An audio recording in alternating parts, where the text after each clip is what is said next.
In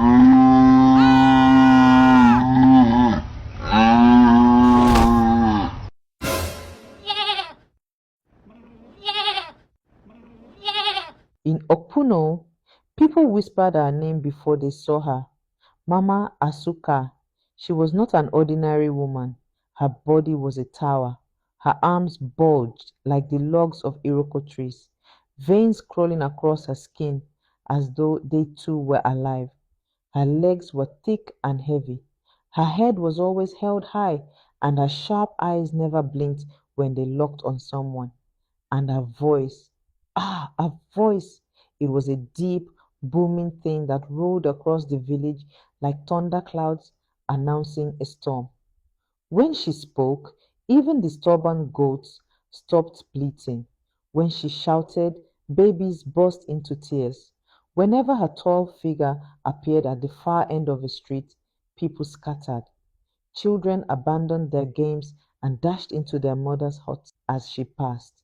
Women snatched their babies from the ground and hid inside, whispering, keep quiet, Mama Asuka is coming. Even the men were not safe. They would drop their voices, pretend to be busy, or quietly slip away into another path. Nobody wanted to draw her attention. To fall into her gaze was like standing before lightning. You could never tell if it would strike. Stories about her spread like wildfire. A palm wine tapper once whistled at her playfully on the road. Mama Asuka marched up to him, grabbed his ear, and dragged him through the entire market until he cried like a child. Another tale told of a man who raised his voice at his wife in her presence. Mama Asuka had slapped him so hard his wrapper came loose, and he ran home half naked. She had no friends. None dared to walk beside her, for her presence was as heavy as her fists. The elders of Okpuno often shook their heads when her name was mentioned. A tree that grows too tall will one day fall, they murmured. But even they, the oldest and wisest, avoided crossing her path. Mama Asuka knew all this. She knew the fear she commanded, and she fed on it. Each time people ran into their rooms, each time men bowed their heads in silence, each time children scattered before her feet, she felt bigger, stronger, unstoppable. She strutted through the village as though it belonged to her alone. To call Mama Asuka violent was not enough. She was more than fists and angry shouts. She was a woman who lived by her own rules, who believed that what belonged to the village also belonged to her. When the women of Okpuno were cooking their evening meals, they never left their pots unattended. They knew Mama Asuka's footsteps could arrive at any moment. She did not knock, she did not ask. She would push open a door, her wide shoulders filling the entrance, and with her heavy hands, she would scoop food straight from the pot. There was the day she walked into Adese's kitchen. Adese was stirring a steaming pot of egusi soup, the smell of melon and palm oil filling the air. Before she could even taste it, Mama Asuka appeared. Without greeting, she took the long wooden spoon from Adese's hand, scooped 3 heaping servings into her own calabash, and said, your soup smells too sweet to belong to you alone. She left with the food, leaving Adaise staring in silence, afraid to utter a word. Sometimes she did not stop at food.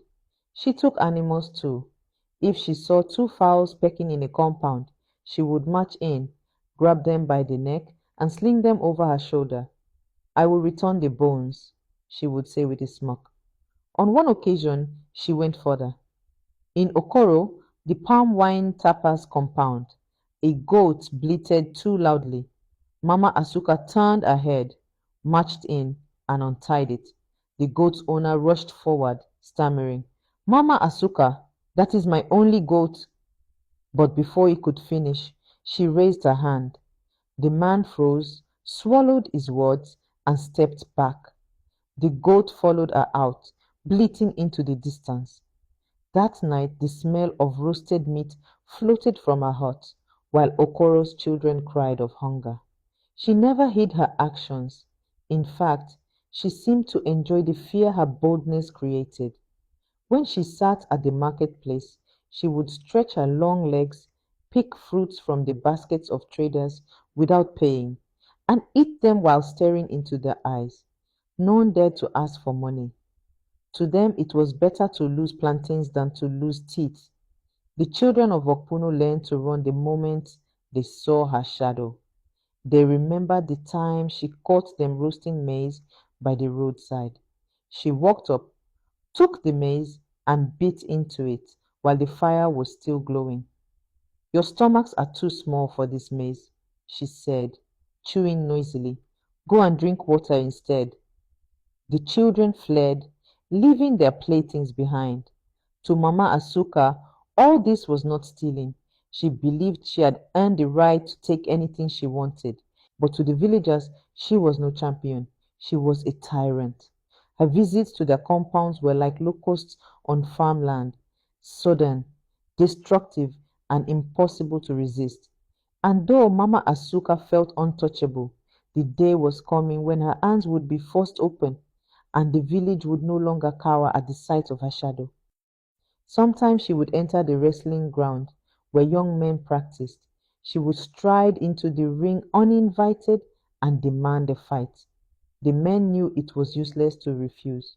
She would grab one by the waist, lift him high into the air, and slam him to the ground. She would plant a heavy foot on his chest and shout for the whole village to hear. Who else? Who else would challenge Mama Asuka?